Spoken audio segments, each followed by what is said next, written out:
Hello everyone, Cassie here, producer and also fellow host on the Annie chat box. Now, I know that we want to go ahead and get to the episode, but I wanted to go ahead and put this little stinger at the beginning to thank you for your patience. We've been having some technical difficulties in addition to being very overwhelmed with getting all of our lovely little podcasts onto iTunes, Google Play, and a few other select podcast sites, which we will announce in episode 11, which I will be releasing tomorrow on Sunday, in addition to this episode today on Saturday. Thank you so much for your patience with us. We have definitely run into some walls in the last couple of weeks, but I advise you that from here on out, we're going to do our best to keep and maintain a consistent schedule and release our episodes every Sunday morning or evening. That being said, thank you for your time, and I'll go ahead and get us on with the show. I got a really big 90s magical girl feel from this show. Mm-hmm. And I loved that because I love magical girls and I love transformation scenes, and there were lots of them. The transformations were gorgeous, but I will say one thing that Get and I both noticed, because he watched the first 5 episodes with me, is we were like, holy shit, look at that vagina. There were some very detailed vagina shots in those transformations. 約束だよいつかまた同じ笑顔で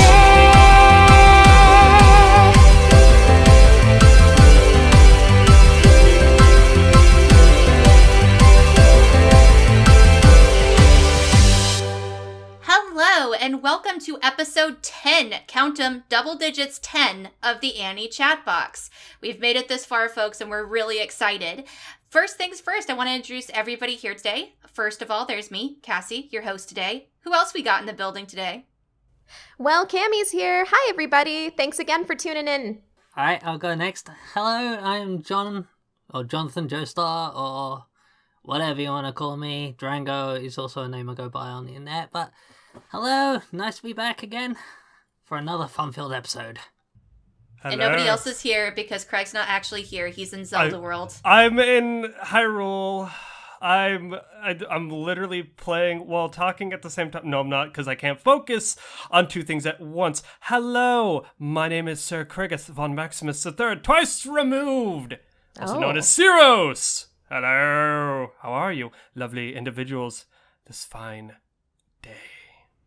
I was too lazy to introduce them all myself, but they're all lovely people. They're all here, and we are very excited to have a conversation with you today. But before we get started, I wanted to let you know that you can follow us on Twitter at twitter.com/theanniechatbox, or you can shoot us a email at anniechatmail@gmail.com with any questions, comments, concerns, kinks. Whoa! Whoa, no. I don't want to know. Reviews, scandals. Who you Ratings? voted for in the 2016 election, I don't care. Oh my god. Can I just say you're wrong and kink shaming is my kink? Yes, you can. What the fuck? Not That the being first I've heard that, actually. That also being said, I bet you guys have noticed that since last episode and this episode, we have a brand new, nice little visual that's accompanying all of our episodes from now on. And I wanted to give credit where credit is due to Mr. Z. Whalen, as he wanted to be credited, and he made it for us, and he is wonderful, and we owe him lots, because he did it for free. Yes, thank you so much. Woot! Woo. He gives us pretty shiny visuals. And that's about it. Just kidding. He gives us lots of other things. Like me, love and happiness, and you guys, nothing. But anyway, continuing on. Today we're going to have a conversation about what I like to call out-of-character shows. And out-of-character shows doesn't necessarily talk about the show itself being out of character, but out of character for us, as in a show that either, one, is out of a genre that we would normally check out, or out of a particular range of shows we would typically look at, or just a show in general that we gave a chance or were recommended by somebody against our will or otherwise, and we ended up liking. So to get us started off, I figured since I was the one who came up with this idea, I would be the one to share my shame. And I couldn't have this conversation without talking about Hunter x Hunter. There's absolutely no way. Because Hunter x Hunter is my obsession. It is something I live for every single day. I still search the Tumblr, even though that fandom is essentially dead at this point, except for those like me who have stuck around and are climbing around through the grime that we can find. How is that, by the way? How is diving into the depths of hell? We're getting a little bit more active. We are, fandom wise. But other than that, actually, Hunter x Hunter has seen some very good success. So just a joke there. But the story behind it is that originally the show was recommended to me back in 2011. I watched the first episode and dropped it like a rock because it seemed like every other shonen show I had ever seen, and I am not a huge fan of shonen for a lot of reasons that I'm not going to get into at this time. Maybe later, different podcast. But recently, back in, I believe it was 2014 or 2015, I gave it another shot, got 3 episodes in this time, and was instantly hooked, and I never looked back, and now Hunter x Hunter is love, Hunter x Hunter is life. I was about to say, there's a reason why you made it to 3 episodes and then never looked back. I found a character that I loved, and I wanted to learn more about him, and he became a very big driving force. But there's a lot of really great things in Hunter x Hunter that I wasn't looking for, and this is what I want all of us to talk about when we talk about our respective shows, is that I went into it expecting generic, very generic shonen, especially with such a genki and outgoing protagonist that just wants to do great, which there's nothing wrong with that. It's just I've seen it done so many times that I wanted something different. And I think that's one of the reasons why I really was interested in Killua, who is the character that Craig was kind of slowly nudging to, because he had a very troubled and interesting past, and he seemed like a character that was not your typical hero. And then I found out as I watched the show that all of them aren't your typical heroes, and I started to root for them. And one of the things that's great about Hunter x Hunter is nobody is overpowered for no reason. They have a great system in it called Nen that really balances everything out. And even though you may be overpowered per se in your group, there is another group of people who may be able to completely shut you down if they can be strategic enough about it. There is nobody who can't be beat in Hunter x Hunter, and your protagonist is not always going to win, which is something that was really, really, really cool to see in a shonen show. But anyway, I'm done gushing about Hunter x Hunter before that's what this entire podcast becomes about. The Hunter x Hunter Gushcast. I'm going to go ahead and pass the baton on to Craig. Ooh. Are you sure you should do that? I don't know if I can. I don't know if I have this top speed that you run with the passion. The baton's in your hands. Well, start running. Yeah, I'm out of shape, and I don't know if I can do this, but I'll try. Hopefully, we don't lose in this race. Metaphor here, but basically, I've let it been known that like I give anything a shot, whether or not something really catches my attention or gets its hooks in me for longer than 3 or 4 episodes remains to be seen. But I'm more prone to, if I see something that looks good, or if I'm recommended something, then I'll obviously give it a shot. Shout outs to my friends Zach and Pete that actually know my taste well enough to actually have me sit through something longer Rude. than... I've recommended you some things that you liked. I'm right here. Okay, fine. Cass too. Cass as well. She's hurt, ladies and gentlemen. She'll never recover. It's okay. It's okay. I cut deep. I can't talk the rest of the podcast now. It's okay. I cut too deep. Well, that's going to make your guys' review a little harder than now, isn't it? Let's name drop some shows, shall we? Let's see. Kuroko no Basket. I mentioned it last week. I was recommended that and it said, no, listen, if you want crazy over-the-top powers mixed with a straight baller action, then you need to watch this. And me and my friend watched a couple of episodes of the first season. I was instantly hooked. Since then, I went on to watch the first season of Haikyuu. Not nearly as straight up baller, more realistic in its approach, not Super Saiyan levels, but it's still very grounded and cool. Are you making puns right now? Baller with basketball? No, baller. No, baller means how cool it is. Oh, I know what it means.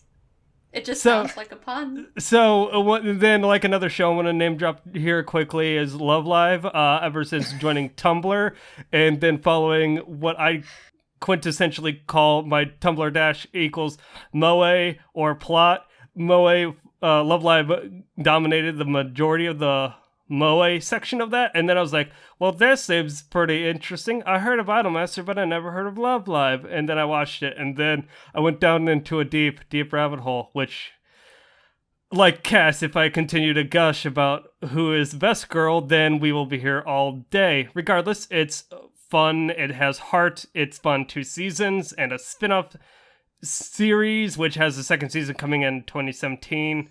Why? Fall. What? I asked don't the know. same. You know what? The second half of the first season was okay. First half, not so much, but that's neither here nor there. Cami, what have piqued your interest?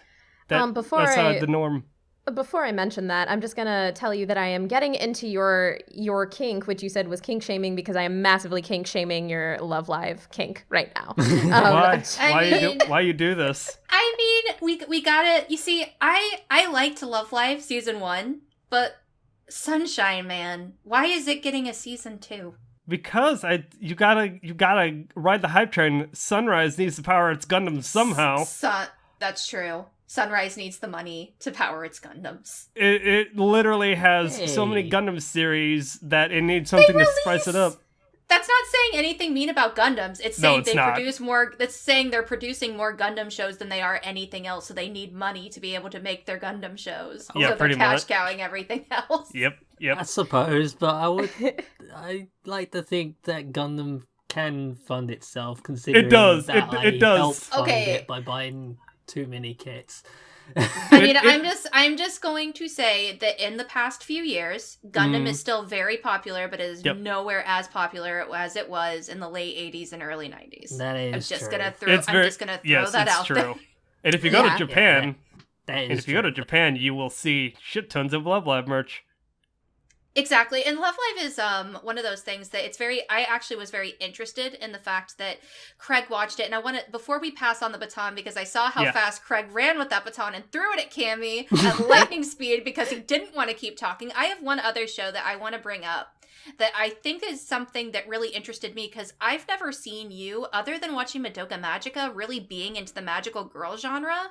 And you seem really into that Precure. I'm just saying. Oh, right. Okay, so basically that's also a byproduct of seeing cool fan art and character designs and actually diving headfirst into the tokusatsu Super Sentai world of, man, you're watching Monster of the Week sort of shenanigans. Speaking of, I need to watch the Super Sentai of this weekend. But yeah, that's also another thing where that combines magical girls, good characters, depending on which series, because much like Sentai, each team varies from year to year, and writers and whatnot, but it's got good heart, good characters, range of characters, and shonen battles.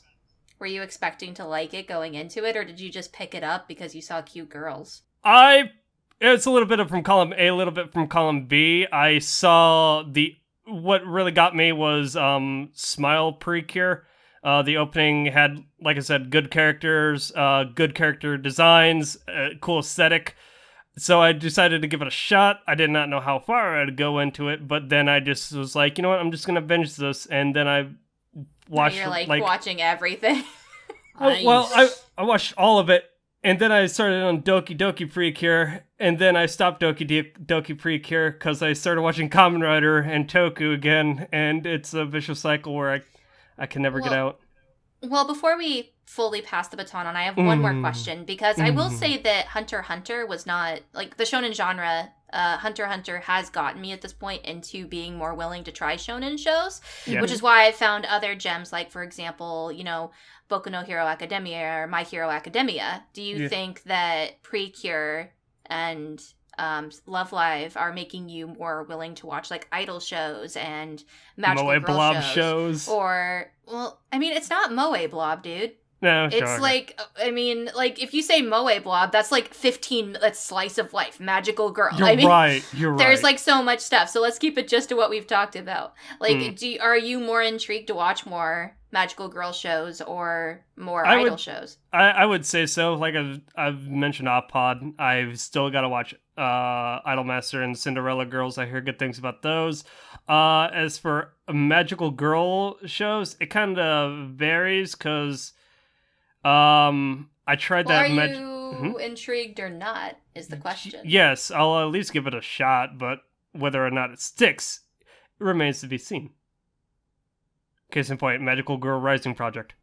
Okay, well, Magical Girl Racing Project is not a very good example of a magical girl show because it's a deconstruction of a magical girl show. It's still a magical girl show, but it's nothing like Precure. Right.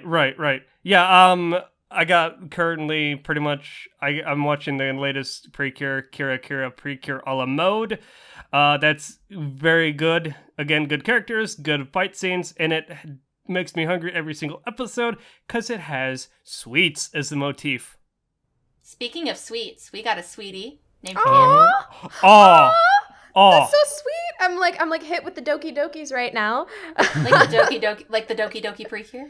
No, not the Precures. I have not checked out Precure myself, but maybe that will change someday. But speaking of just things that I wouldn't normally be into, I wanted to kind of take this topic to give some shout out credit to my dear boyfriend who I absolutely love. I will say that our taste in things can sometimes be very polar opposite. So I've gotten to know a lot of really good shows through him, just in being open to checking out what he likes. And probably the one that he's most proud that he got me into, and one of his favorite series as well, is just anything in Fate.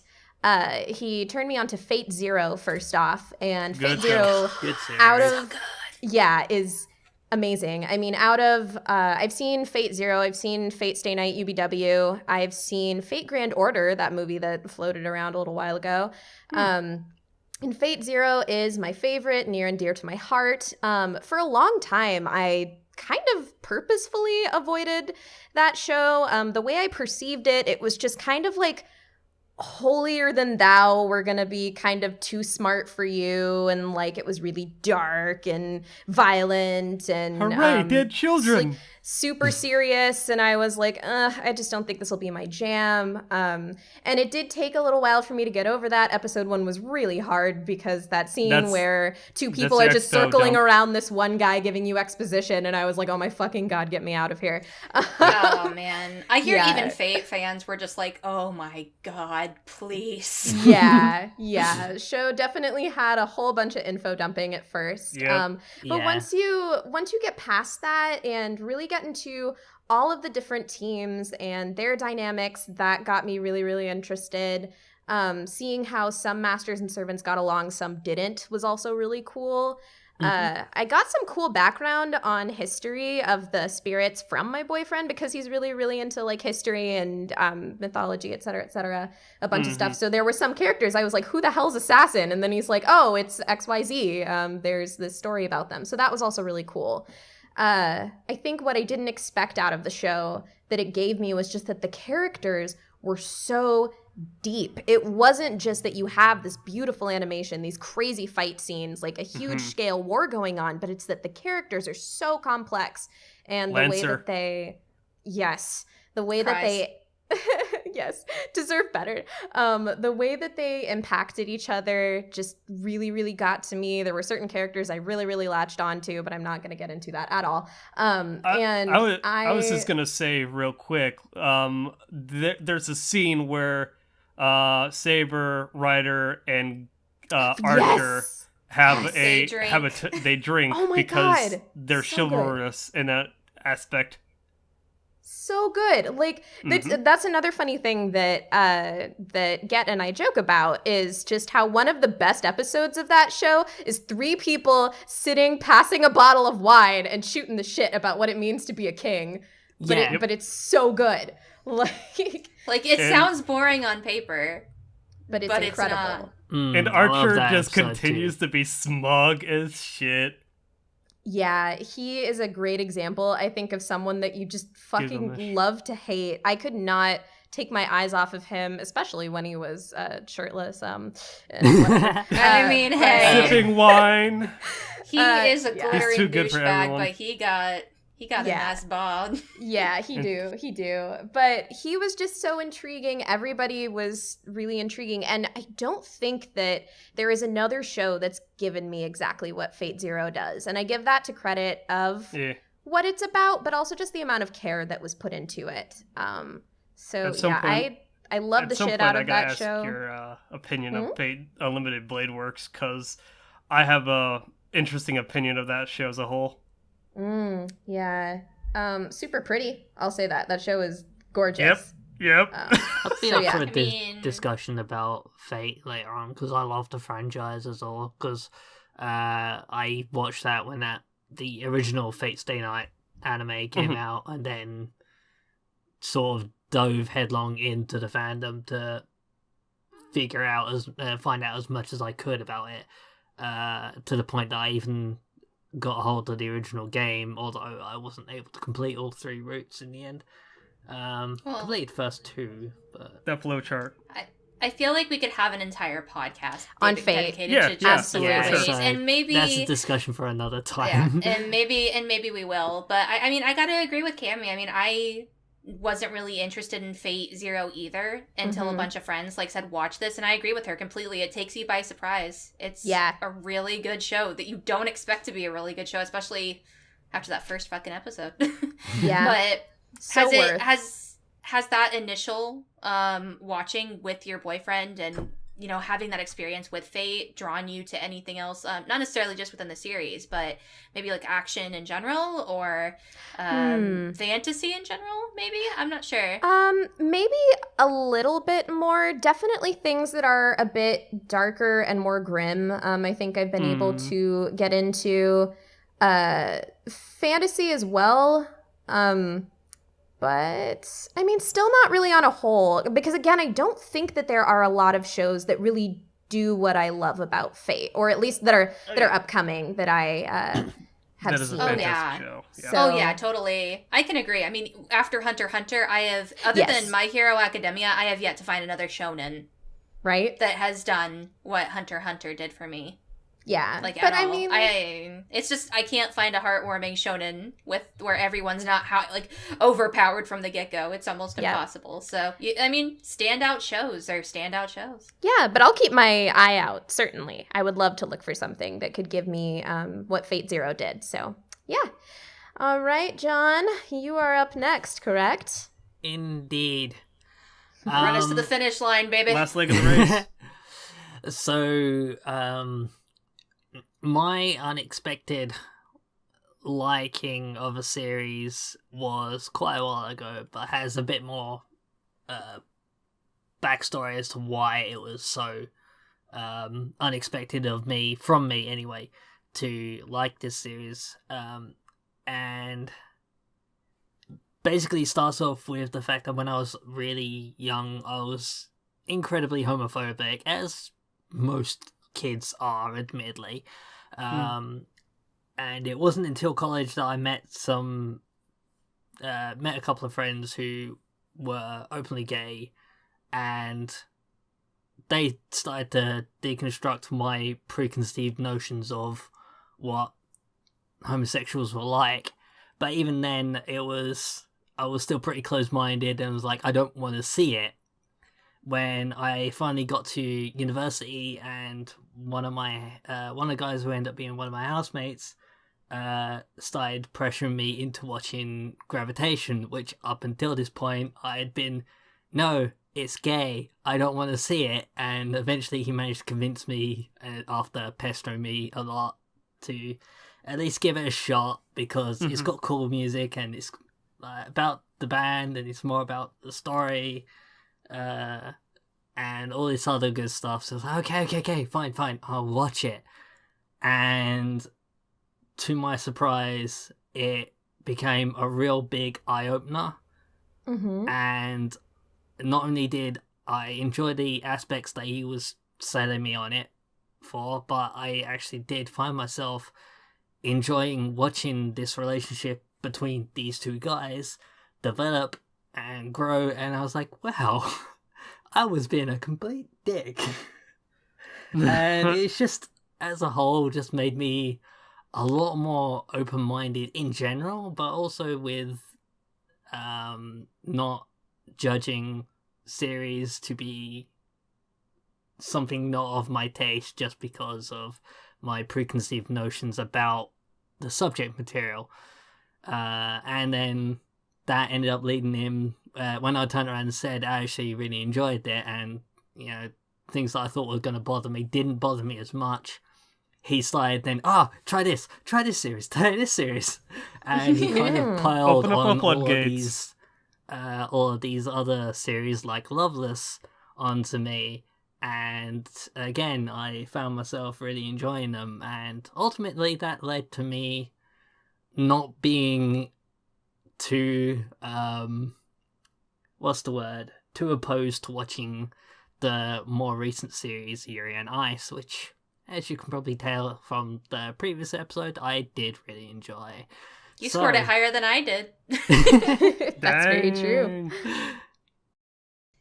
Actually, what I love, I'm actually really happy that you went last, John, because I had no idea what you were going to say, but I'm happy they did, because the main thing, and the main reason, not main thing, be specific, Cassie, come on. The main reason I wanted to have this conversation, talk about this topic, is because I want all of us to be more open-minded, and I want people in the community, and just in general, to be more open-minded, not just about, very important topics like homosexuality, or race, or abortion, or anything else that you may have an opposing view to somebody else, but just in the basic media that you watch. We can be so close-minded to being like, oh, it's a shonen show, or oh, it's an idol show with cute girls, it's a show about a bunch of girls fighting with their tits and their asses. I mean, admittedly, that show was really dumb, but I actually really ended up liking it. It's endearing. Shout out to Keijo. But yeah, I love how you put that, John. It very convincingly and conveniently drove home the point I was trying to make. So I've only seen one BL show, so. What was that, Love Stage for you, Craig? Yeah, Okay. The one where it obviously kind of depicted the Seme and the Uke in that relationship from a mile away, and I'm like, okay, this is a thing. I actually still need to finish watching that one, but I was enjoying it. I thought it was hilarious. I just thought it hilarious that Craig finished it and I didn't, because I was really into that show and I fell off of it, and Craig's like, yeah, I finished it, and I was like, oh, I should probably do that too. Never does. Still haven't to this day. If I recall correctly, you read all of the manga, so I did. Yeah. That's another reason why I didn't really finish it. But I mean, hey, I also want to drive home that because the fact the manga was good doesn't mean that they're not going to fuck up the ending, because the manga might have a better ending, but so may the anime. Hi, Erased, how you doing? Anyway. I was about to say, let's also talk about Fuko, just slightly. I mean, maybe we'll have a conversation about that one day. It'll just be a complete spoiler, topic about where we compare adaptations of shows. I'll write it down. That'd be fun. On the docket. That might be spoilerly, but we'll let people know at the beginning what we're going to talk about. But yeah, I mean, I think that really we've rounded this out really well, and we've actually made it just to time. But we actually have a couple extra minutes, like 4 extra minutes, if anybody wants to, give any shout outs to any other anime that really gripped them or really took them by surprise. Maybe like a short, 1 to 2 minute mention. I have a quick one. Do you want to go first, John? Okay, I was actually considering talking about Idolmaster myself, because I wasn't expecting to like that, and went in again because people pressured me, and also expected to hate a particular character in it, but ended up not only really enjoying the series, but that character I was expecting to hate ended up being my favorite character, so that's one. Nice. A little known fact for our listeners, back in high school when everybody was really into the Twilight phase, let me tell you something. I've never given a shit about vampires at all. I was far more into the demon butler type and the Mad Hatters, cough, cough, Black Butler, Pandora Hearts. But in college, I had to take a class on vampires and anime, and I ended up watching Shiki, and I don't even know how it happened, but I really enjoyed that show. I don't get why, because I didn't like most of the cast. They looked fucking weird with their animation. It was super violent, but it was also really good. Cassie can vouch for that because she would stay up with me while I like binge watched a lot of the episodes. Because I actually really liked Shiki. I watched a few episodes with her because Shiki actually has opened me up, and Higurashi opened me up to a horror genre that I normally don't like horror and gore, but for some reason in anime, it's really interesting, and I actually have a very big interest in that particular genre now. What about you, Craig? Do you have one or two more before we move on and you escape into Zelda land? I would just want to give a shout out to anything that Gen Urobuchi really kind of like conceptualizes or touches. Something that kind of like breaks the mold. That really stands out in my opinion would be like his product Psychopaths, less so the second season of that. But the concept kind of like seems kind of out there. It's fighting against the system. I know I'm going to go on a limb here and say none of you guys have seen any of Psychopaths. Cass, you saw the first episode and instantly dropped it. I've seen the first 3 episodes. Yeah, but again, like, I was rather closed-minded at the time because of a specific instance that did happen in the first episode that really, really made me angry on a personal level. But I mean, I might go back and rewatch the show just because I've heard really good things about it, and I understand that the fact that it is messed up is what I'm supposed to be taking out of the show, but it gave me an unpositive mess. It was a message that I did not like, and I felt could have been delivered in a more subtle way. But I won't go into that now. But yeah, I agree. Psychopaths is something that maybe I should revisit in the future. We'll see. I never watched it, but it did catch my attention, and I was seeing things and thinking, I should probably give this a watch, and I do love the weapon design in it. So, the Dominators, how they can be set again. The whole concept. It's Minority Report, the anime, essentially. Oh really? Well, I really should watch it then because I really enjoyed Minority Report. Yep. It's pretty gritty, and it's got some very interesting social issues that it's trying to point at, and it's not for the faint of heart, and especially for sensitive heart on specific subjects, which is why I gave it an initial drop, but I might go back and retry it. But that being said, there's one other show that I would love to mention very quickly that I gave a shot just randomly. I didn't really expect much of it, and now I really enjoy, and that's Flip Flappers. The show nice that segue. We're going to be reviewing today. So, before we go ahead and jump into that, I want to thank Craig for being here today, even though he got his Switch. Yeah. I don't know why I keep calling it a Wii. Isn't it just Nintendo Switch? Nintendo Switch. I'm picking it. You can't see it, but I picked it up just now. Oh, I'm holding it in my hands. Tablet. Wait, no, I can put it back on the TV. Hello. Yes, thank you for letting me be here to prattle on about Super Sentai Toku, Precure, and Love Live. Even though my friends will all say my tastes in anime are garbage, go fuck yourselves, Zach and Pete. Well, I mean, to everybody out there, your taste in anime is going to be shit regardless. To one person, you might be like a god or a goddess, and to another, you won't be. But that's what makes anime fun, is liking something and being able to give your friends a hard time. But at the end of the day, I don't think anybody here thinks an anime is shit, unless it's like Boku no Pico. Listen, or Super Lovers. Fuck I was about Lovers. to say, maybe we say it's shit, but maybe one of us thinks it's actually half decent. I mean, I would love to meet somebody who thinks Mars of Destruction is a good anime. Introduce me to that person. I was about to say, they probably exist. I would be a little worried, considering even on my anime list, where people are typically very nice, I think that show has like a 0.5 or something. I'd have to go and research it. But that being said, Craig has jumped out for 2 weeks now in a row, so he will be back here next week to help us with the review. So we'll see you then. I'll actually prattle on about something at that point, so. Yeah, we'll see you then. Enjoy your Zelda. Don't die. All right. Peace Bye, out, Craig. y'all. Bye-bye, and I guess it's time to switch to the next topic. Oh my god. Whoa. Oh my god. God, I don't do why? that often. Oh my god.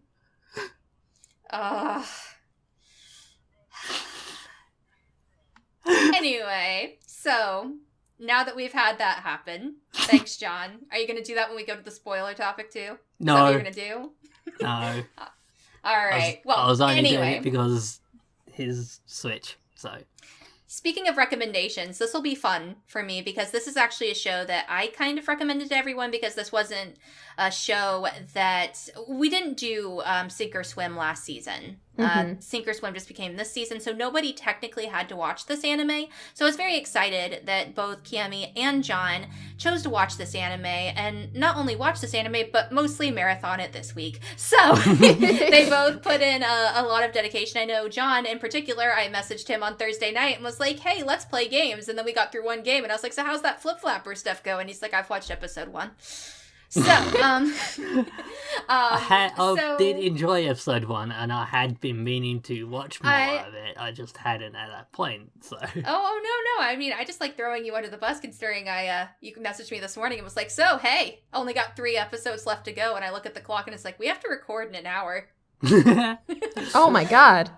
But he did it. So wow. I can, and I mean, you will have well-rounded thoughts about the ending of the anime, which we can, throw into the spoiler section. But that being said, so I'm going to introduce us to this show with a lovely little introduction from my anime list.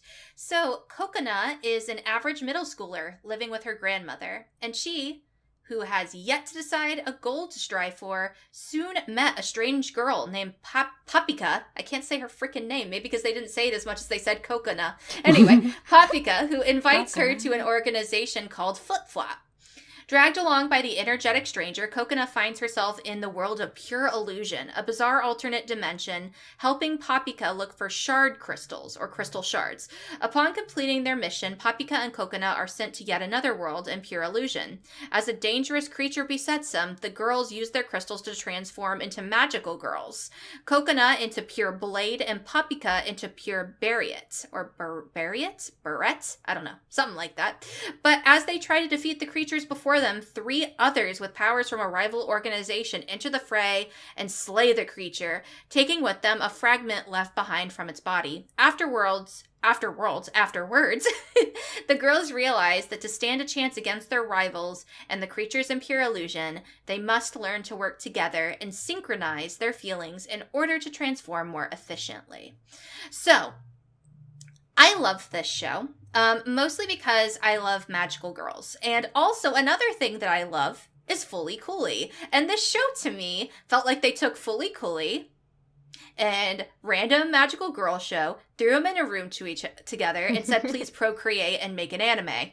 So those two had a fun little night, maybe full of liquor and possibly some LSD, considering some of the stuff that happens in this show. Yes. And actually, shout outs to Cami, who I believe may or may not have watched some of these episodes with some mind alternating substances in tow. Yeah.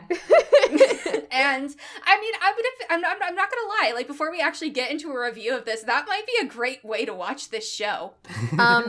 It was definitely a lot more enjoyable for me once I was a little bit high. Like, I'm just gonna say that. But that being said, let's talk about what we really liked and what we didn't like, maybe in regards to the story, which I think for me, that's one of the places where Flip Floppers really struggled, but at the same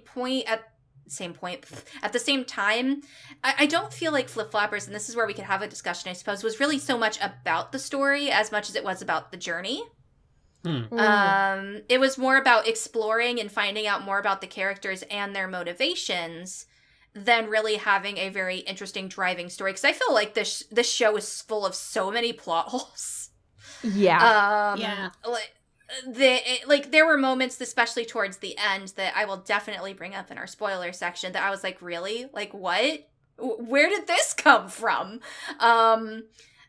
But at the same time, there were moments in the story where I was actually very interested and wanted to know more specifically about Papika's past.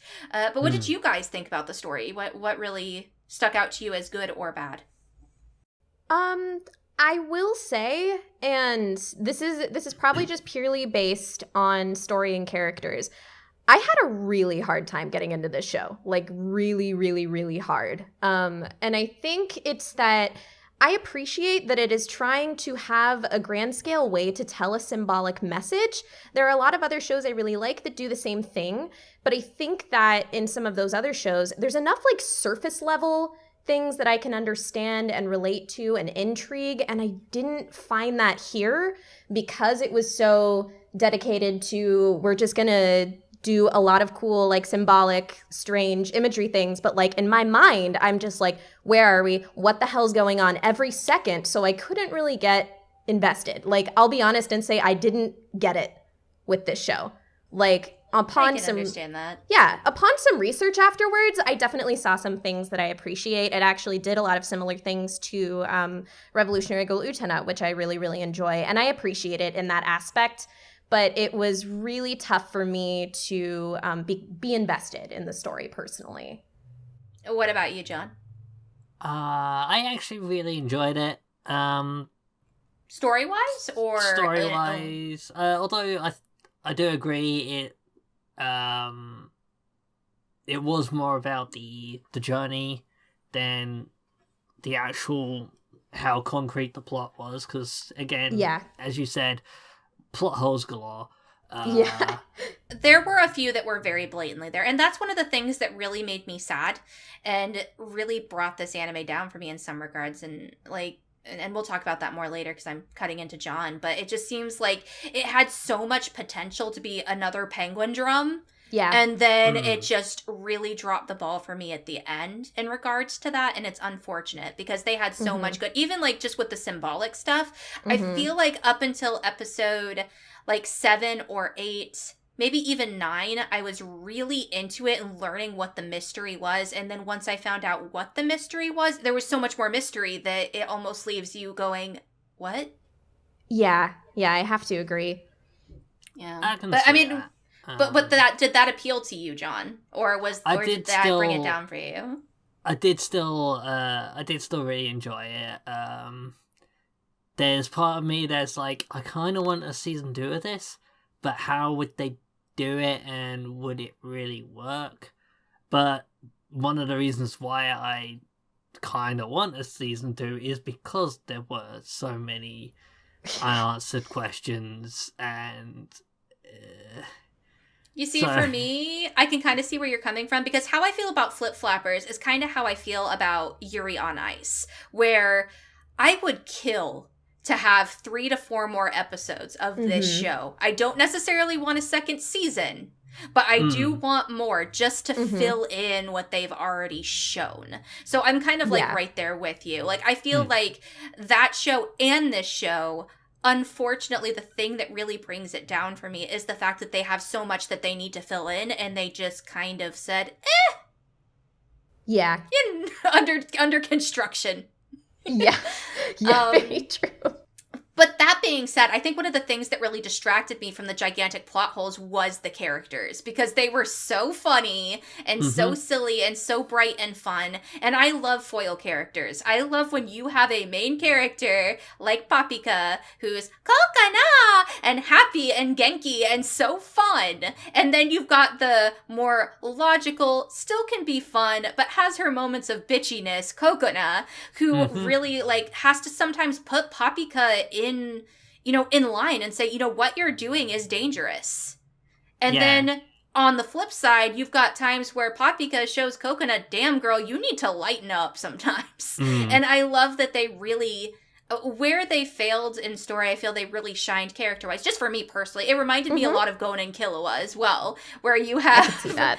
Where you have the very stoic and straightforward character who tries to keep people thinking logically and keep them out of trouble. There's actually, very quickly to throw it out, there's an episode of Hunter x Hunter where Killua tries to act out of character and tries to sacrifice himself to save Gon, and later Gon knocks him on the head and is like, it's my job to act irrationally, not yours. I remember that episode, that was great. And I feel like the fact that they have those roles and they stick to them up until the very end was very cool. Though I was kind of wondering, especially because we do get to see other characters such as Yayaka, who I thought was actually really interesting and also got, unfortunately, very shafted. I want to know more about her. WTF. There's another thing about later episodes.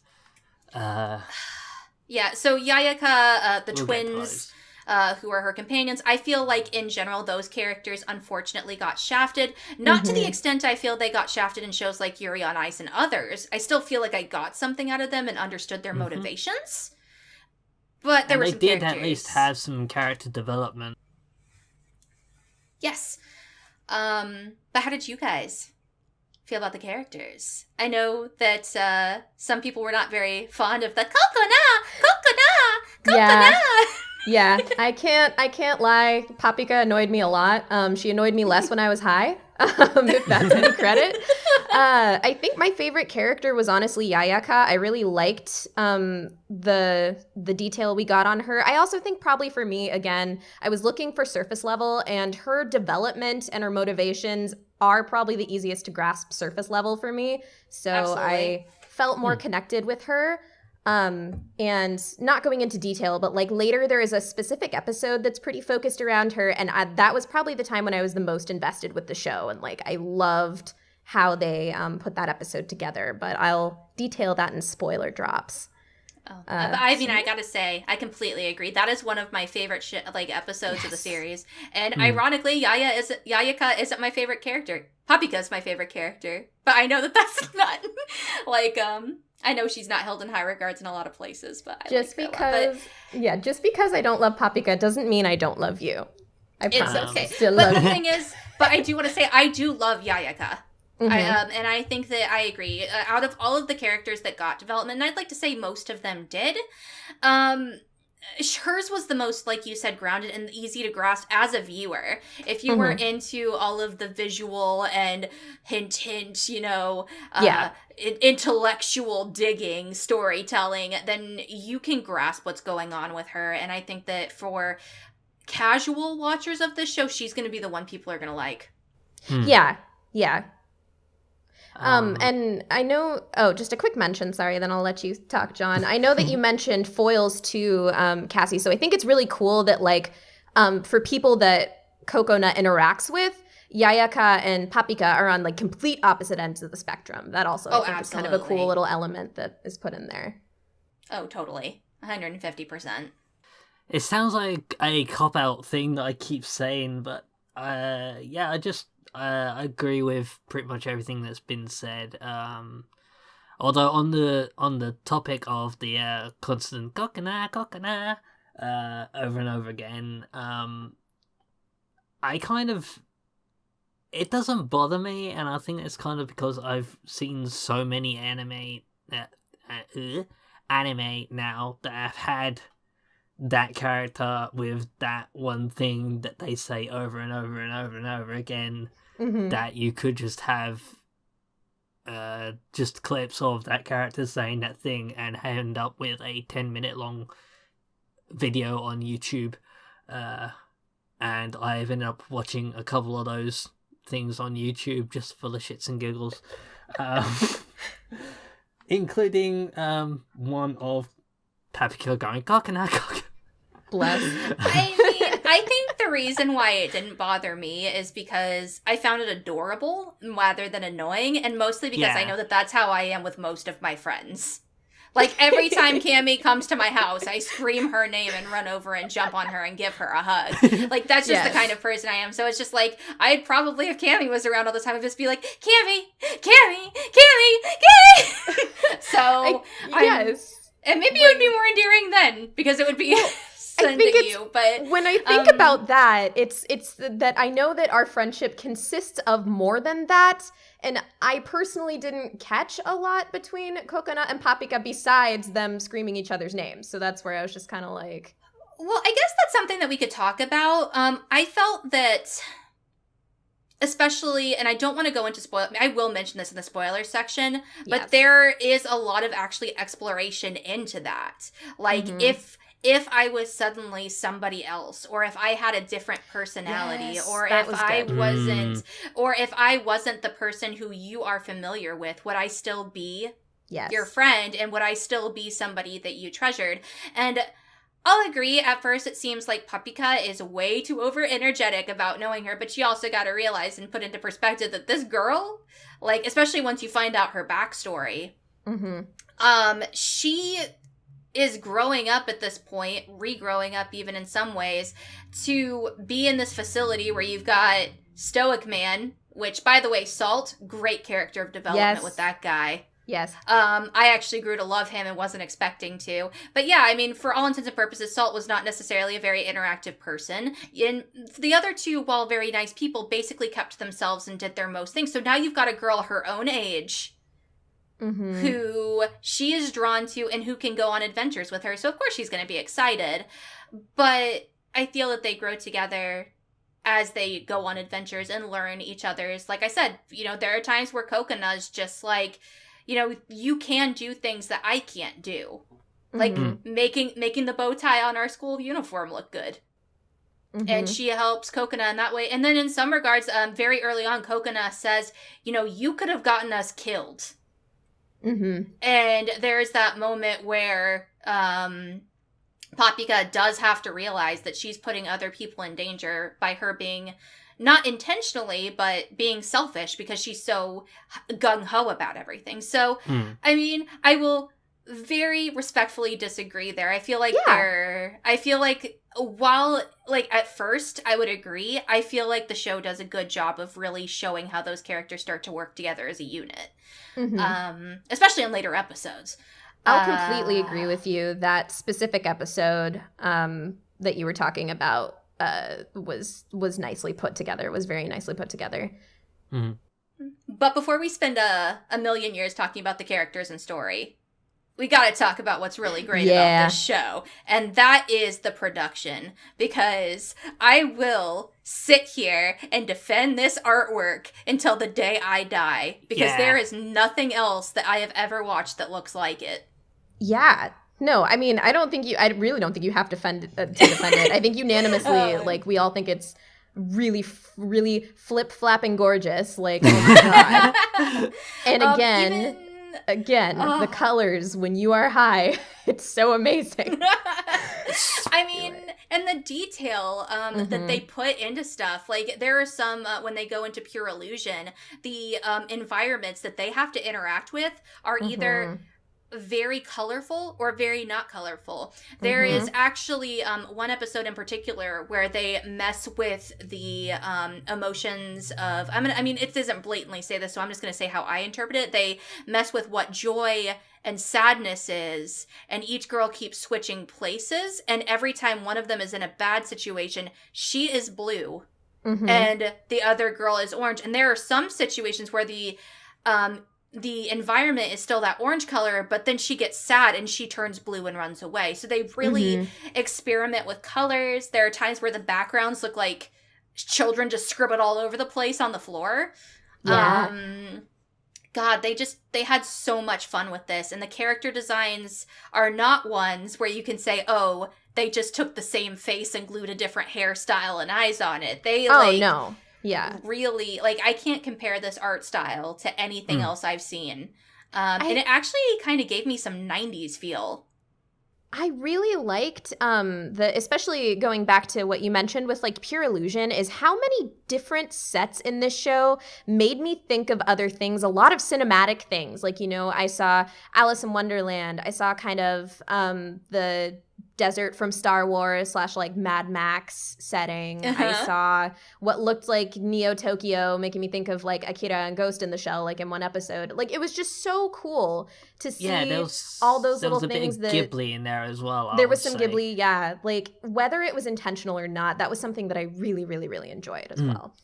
Oh, no. I think it was completely intentional. Mostly because they were poking at these genres. Because that's another thing. With Pure Illusion, they messed with genres. There were times where this show creeped me the fuck out. Yep. And I was like, am I watching a horror show? I don't like this.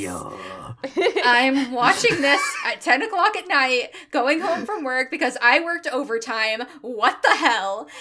Or there were episodes where it was like, am I watching a mech show? What?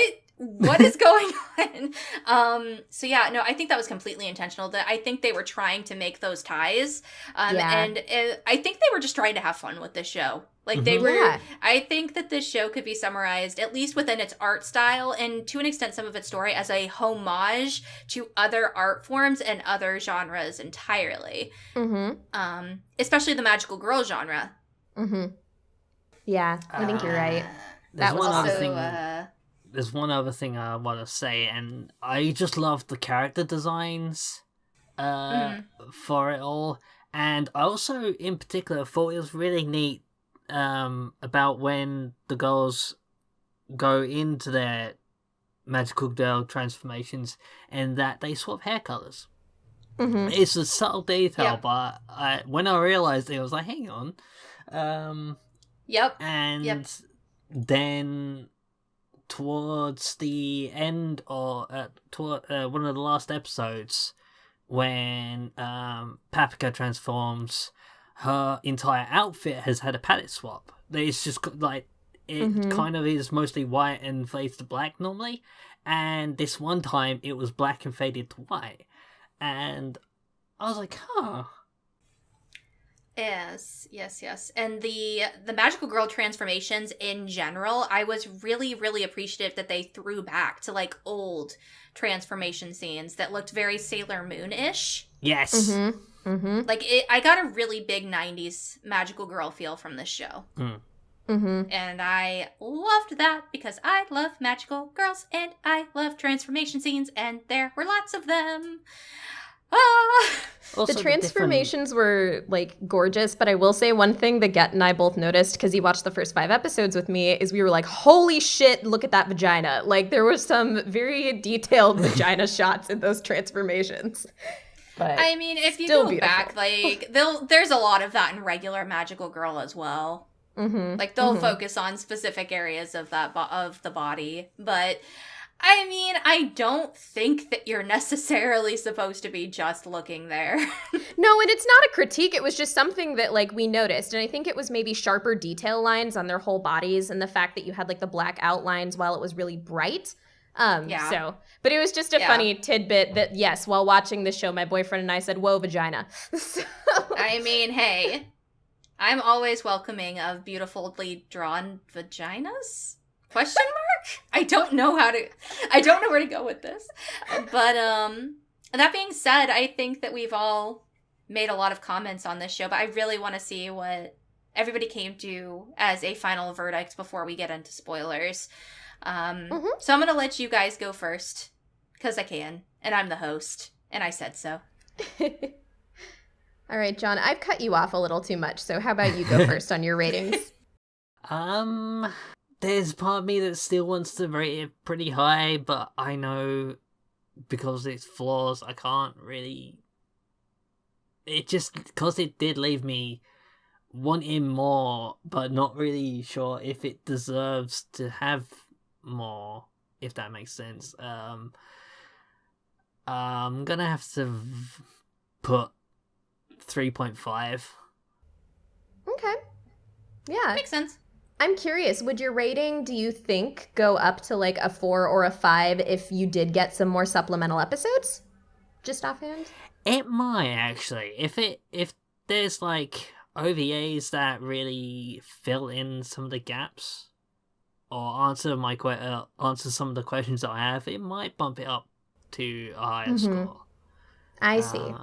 But with what we've got currently, I'm gonna feel I have to give it 3.5. Okay. That's fair. So for me, I have to recognize, just like, I didn't enjoy this show, but I know that it's a really good show that really connects to a lot of people. It wasn't me, but it connects to a ton of people, and also just for the sheer goodness of like its production value, because holy fucking shit, the music was also really, really good in certain battle scenes. Oh, yeah, that's very true. Yeah, so for me, I'm just gonna try to do middleman here, and I'm gonna give it a 3 out of 5. Okay, that's fair. So I think I'm the only person who liked this show. which sucks. Hey, Remember, 3 out of but- 5 is I just- average. You said that on the Yuri on Ice review last time, so. I gave Yuri on Ice a 3.5, which is above average. Shows my actually. memory. Shows my memory. I actually defended myself and said that's actually above average.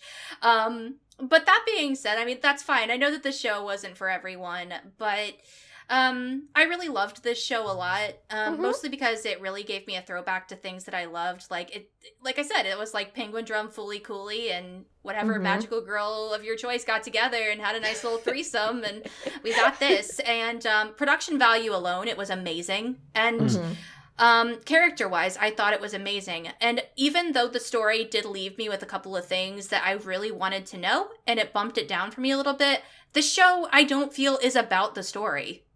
It is one of those shows True, that... Yeah.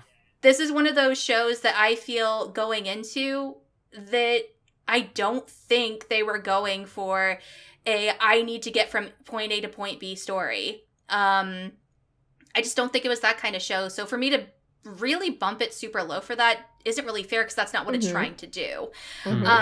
So that being said, I gave it a 4. Hey. Because I think it's an all-rounder for the most part. And so let's see, 3.5. That? I have no idea.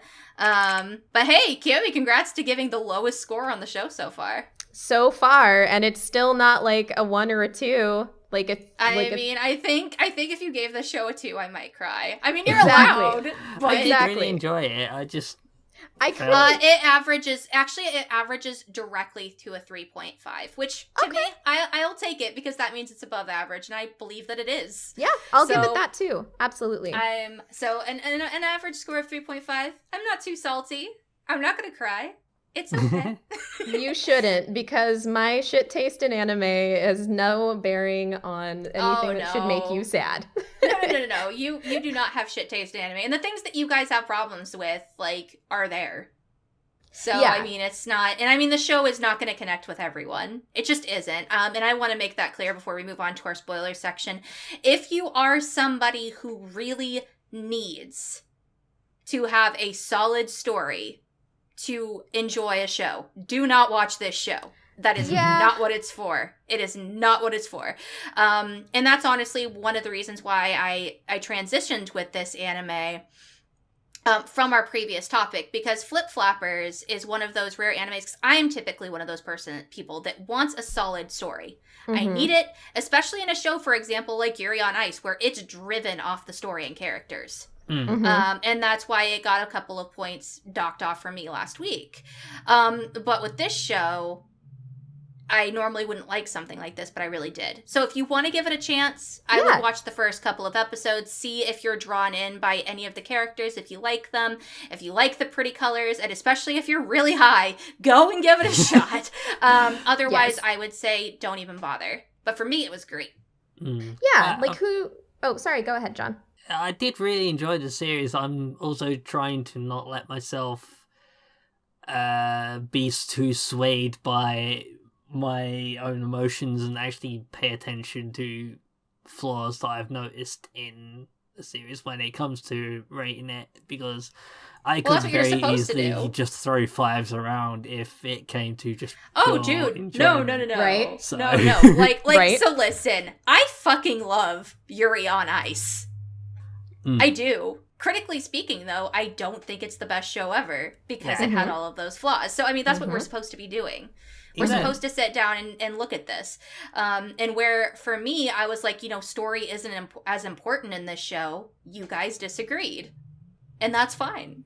Well, I mean, yeah, it's just a mix of things. Like, for me, I just, like, because it was so confusing, like, purposefully, there was reason for the confusion, but, like, I got so distracted that I couldn't enjoy it. Like, it was just this wall of, like, contention where I was like, what am I doing? Well, how about this? How about we switch Oh my God. to of why... course. to why you felt that way. And we'll do so in our spoilers section. So if you guys don't want to be spoiled on Flip Flappers, if you really want to go into this blind, get out. Do remember that you can follow us on twitter.com/the Annie Chatbox, or you can shoot us some mail at AnnieChatMail gmail.com. And also, I want to let you guys know that hopefully within the next couple of weeks, we will be not only on YouTube, but also iTunes as well. I'm putting in the paperwork this week, and hopefully within the next couple of weeks, we will be giving you guys some updates, which conveniently will probably be posted on our Twitter page. But that being said, we're going into spoilers in 3, 2, 1. Let's talk! Let's go! I love And that. We are directly at an hour, so we can spend the next half hour just talking about spoilers, which is great. Yo! Yep. This show needs that sort of time for spoilers too, though, so it's perfect. Right? Okay, It's hard to so... think of anything to talk about without going into spoilers, so... Well, yeah, because the show is just so built on so many things that are just, like, sudden developments. Like, for example, I guess one of the first things we can talk about, which is always spoiled, is the ending and Mimi and the fact that, you know, she's Coconut's mom and yada yada yada. Has anybody here played Pokemon Sun and Moon and gotten through all of it? Not yet. Nope, not Okay. yet, but I think I know what spoiler you are alluding to. Well, I mean, I just thought, I mean, and maybe that's another thing, like, because there is a very similar thing that happens in Pokemon Sun and Moon, without me, like, really being super spoiler with that game, for anybody who's listening also who has not finished that game. But I've always been kind of a sucker for mother-daughter stories. So I did like it, and I did like that they made that whole comparison of how much control should a parent have over their child's life. Yes. Well, yeah. What was And the it? fact that she ended up effectively at war with herself, but unable to really help it, I got from it, I thought was interesting. I feel like, and I want your guys' opinion on this. I feel like the end of the show should have been the beginning of the show, or at least the backstory elements, and then gone into everything else that happened. I agree with that a whole lot, especially just considering that the entire show, from again when I was reading into it, and everybody's like, look, it's an allegory for a girl's awakening, like queer sexuality. So cool. Like, and the highest point that I saw with the mom's plot is, oh my God, this is a homophobic helicopter parent who's in denial and says, I don't want you to make your own choices, aka Coconut. I don't want you to awaken to be queer or lesbian. Like, and that's awesome. But it also would have been nice to kind of see that at first, and then eventually you get more of Coconut's like introspection and like, this is what I choose. So yeah, the development did kind of flip-flapped a little bit for me. Well, I also love that they played with the whole, how much of this is actually really protection and how much of it is you being selfish, because that side of her, the mother, was also not her true side of her either. So ironically, it's like her like selfless sacrifice to save her daughter ended up making her really selfish and put her daughter in danger. Yep. Yeah. I'm gonna let John talk. I keep talking over him. Go, John. Go. Fly like the wind. I think if there had been more of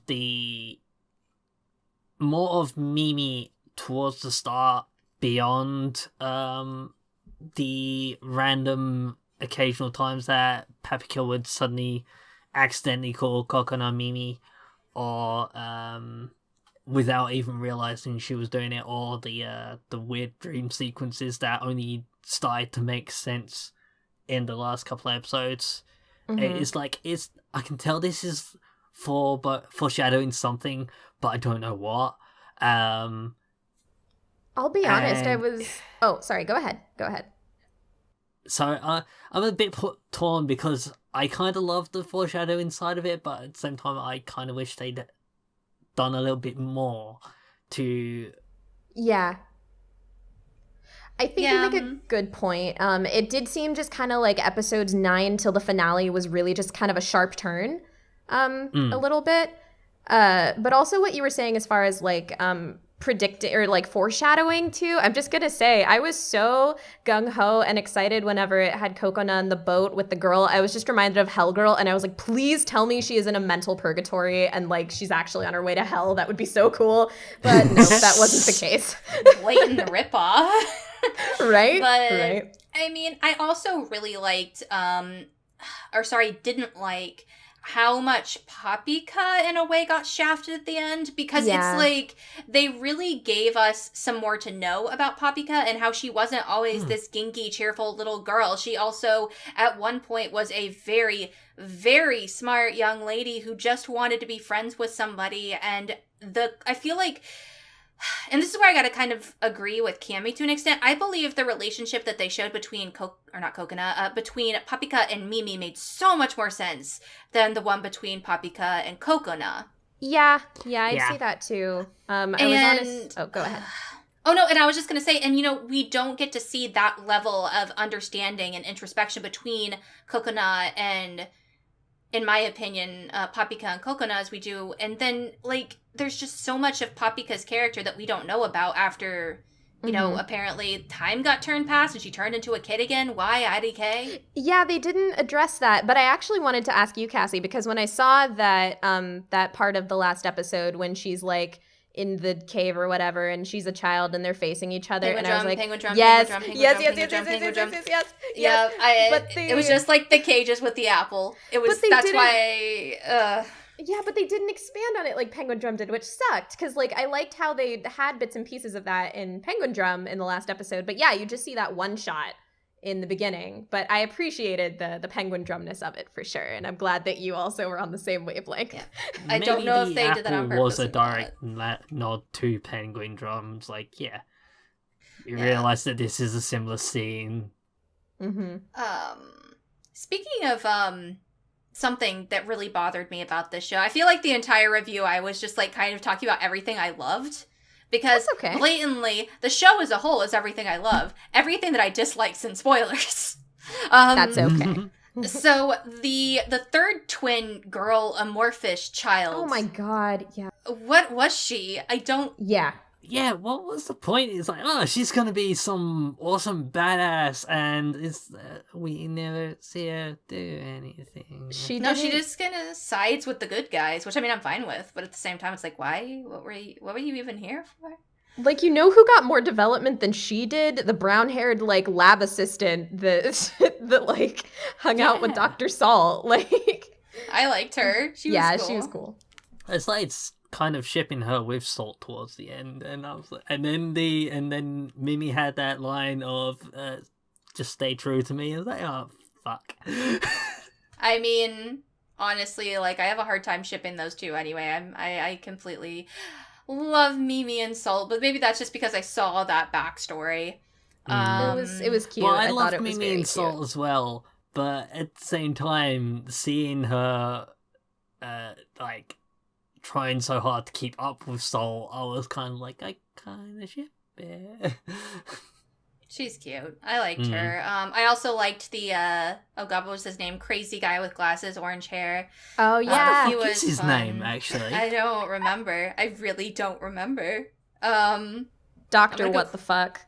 Doctor, I'm on Kitsu and I just went to characters and it says flip flop for characters. The following is a full list of characters. It says, there doesn't seem to be anything here yet. So that was helpful. But yeah, so let's talk about what I'm pretty sure that Cami wants to talk about. Let's talk about Yayaka. You want to do that? Oh my god, the episode when they are fighting and like she builds the ice dome and then they have all the fucking like pictures and she's like kicking into them and I'm just like, oh my god, my heart, and the music's so good. It was just so well put together. I was feeling it. Just saying.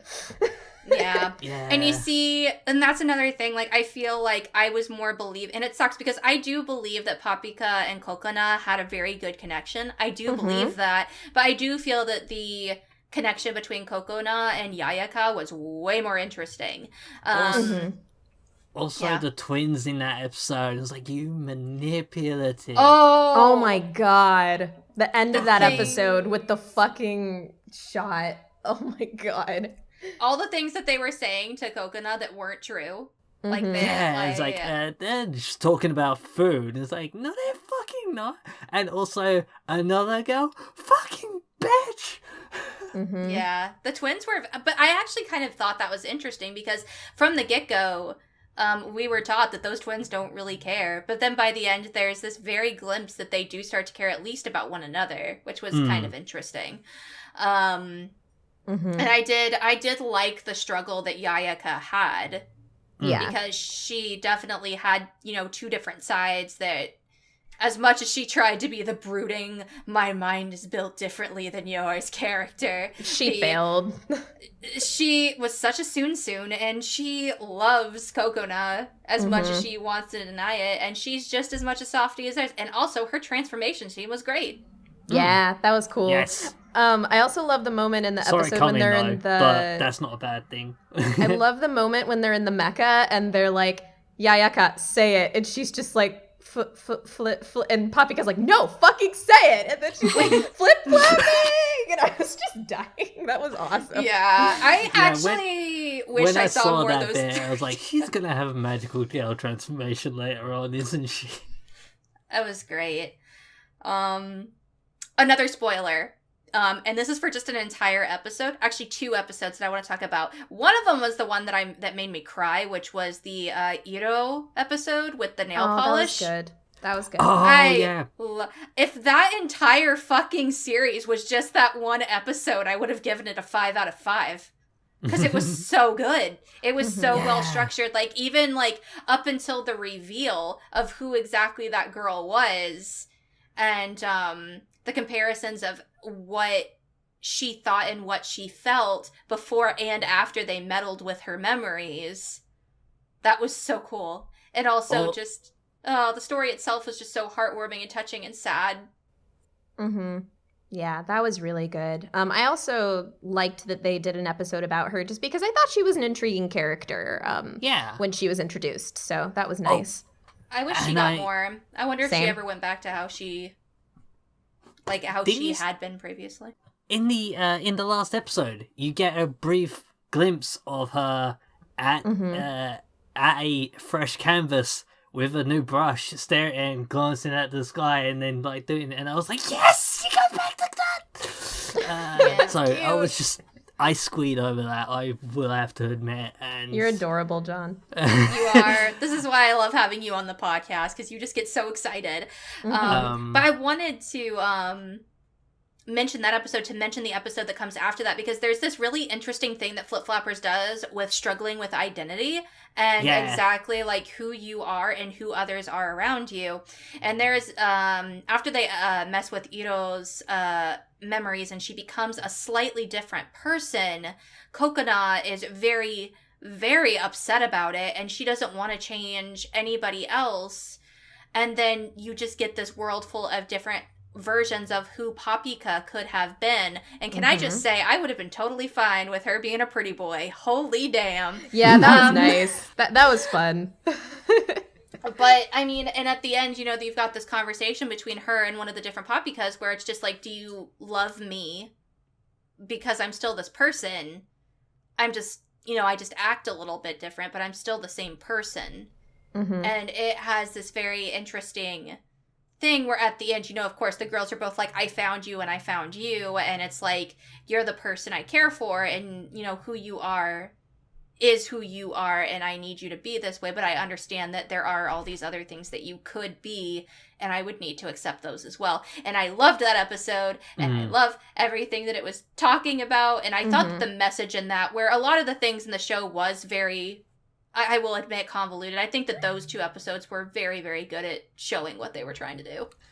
Yeah, I agree. I definitely agree. I do love the messages from those 2 episodes, and those were 2 of my favorite episodes in it. But going back to the episode where Kokona and Papika were reliving Iro's memories, and you had that let's switch bit. And when in one of the last episodes we had Mimi, and it like showing Mimi's past, and when she that moment where she was trying to save Kokona, and then you had that other Mimi go, let's switch. I was like, oh shit, this is gonna end badly. Did anyone else get Iris Feel vibes from like the whole dual Mimi Ooh, thing? yeah. No, totally did. Yeah, Yes. that was good and it hurt. It did. And I actually love, I mean, a lot of people thought that, and I've heard the argument that the whole Mimi backstory thing was a complete cop-out, and I don't like that because I think that Mimi actually, for what little screen time she got, was a very well-developed character. Possibly better developed than some characters that were there the entire time. Yeah. Which is unfortunate. But I really liked what they tried to do, and I just wish they had given her a couple more episodes, because she's just such a complex character, and in the end, even though she becomes kind of the antagonist, the whole reason she becomes the antagonist is because she wanted to protect her child, which really, really messed me up. Because even when she was being a quote-unquote antagonist, I believe that I guess you could call evil quote-unquote side of her truly did feel like she was saving Coconut. Yeah. Which is very interesting, and I think I've never been a parent, but has to be a very intricate and interesting part of being a parent, is how much I want to let my child run free and do what they want to do, and how much do I want to protect them and give them what I know would be what's best for them. Well And said. And at what point do you let your child have that independence, or do you, or how much are you going to go by your own experiences of the big, bad, scary world and think, no, that's gonna go badly for you, do this. Just, yeah. Exactly. And I guess that those were actually the parts of the show that really shined for me and really, really affected how I came out of the show. Then again, I can also understand why they wouldn't be as strong for others, but I love that kind of stuff. I love when there is this whole comparisons between parents and children, and they do that in Penguin Drum as well. How children went about something against a world their parents built for them, essentially. Or just adults in general. One thing we didn't talk about, but something that me and John mentioned, was we really liked how their school looked. Like, how interesting their school looked. The school just has a really interesting design to it, and, like, the tunnel that comes out under the little grass, the cut up grass fields. They look cut up by the art style anyway. And let me even think. the interior of the building, just, I would actually love to find a building like that and just wander around it and see what kind of a maze it is. Time to become an architect. Build it, John. I mean, that has nothing to do with spoilers. I just remembered that we didn't mention it during the episode. But we do have an extra 10 minutes that if anybody wants to throw something out there. I mostly got to talk about what I wanted to talk about. I think you covered a lot of it, honestly. We did. One more thing about the flashback with to Mimi's past. As we was getting introduced to Papicana, or how Papicana. Papicana, that was it. And Salt, and it was just like, okay, who is this guy? Oh, that's Salt. Okay, so right? This explains how he knows about the thing. And then, so Mimi is Coconuts' mother, and Salt is the dad. Oh, I do remember one other spoiler I wanted to talk about. I do remember. What the fuck with the grandma being a bad guy? Like, what? Being a robot. Yeah, like, where the shit did that come from? Exactly. And if she, yeah, and especially because there were moments on early on in the show, like for example when Paprika and Coconut were trying to get their sync levels up, so they went to live with each other, and the grandma was like, "Yeah, have fun at your friend's house." If she was really in charge of keeping her eye on Coconut at all times and keeping her restricted, why would she let her go right to Flip Flop? Yeah, that was weird, and it just seemed a little too convenient for what they were trying to set up. I was like, okay, I would understand if if the enemy side had no idea that Kokona was going to the flip flap. Was going to flip flap or going to what's the name of the alternate world? Pure Illusion? Like if she was in a sort of secret, if she was in this magical girl identity persona look when the entire time she was there, but she wasn't. They knew exactly who it was there. So surely that would have fed back to the grandma, and she would have been like, "No, I don't want you hanging around with this strange girl." Yeah, then there would be more build up to it or something. Like, yeah, I agree. That just came huge out plot of hole. left field. Yeah. It's like, okay, but that's one of the plot holes again. That was like the plot hole that I had the biggest problem with, to be honest. So actually, if one of you has insight, could you explain the ending to me? Like why basically Kokona's there and then Papika's gone and then Papika shows up and she's like, this is still, and then it's all happy. I kind of missed what happened, like right at the end of it that made it a happy ending. She was actually still in pure illusion. It's just that her own imagination had convinced her that it was the real world, and so that's why it looked like the real world, but it was actually still pure illusion, because there was that one clip where she went into the hole, but then she transformed and cut the hole back open to go back in and try and rescue Papika and her mother.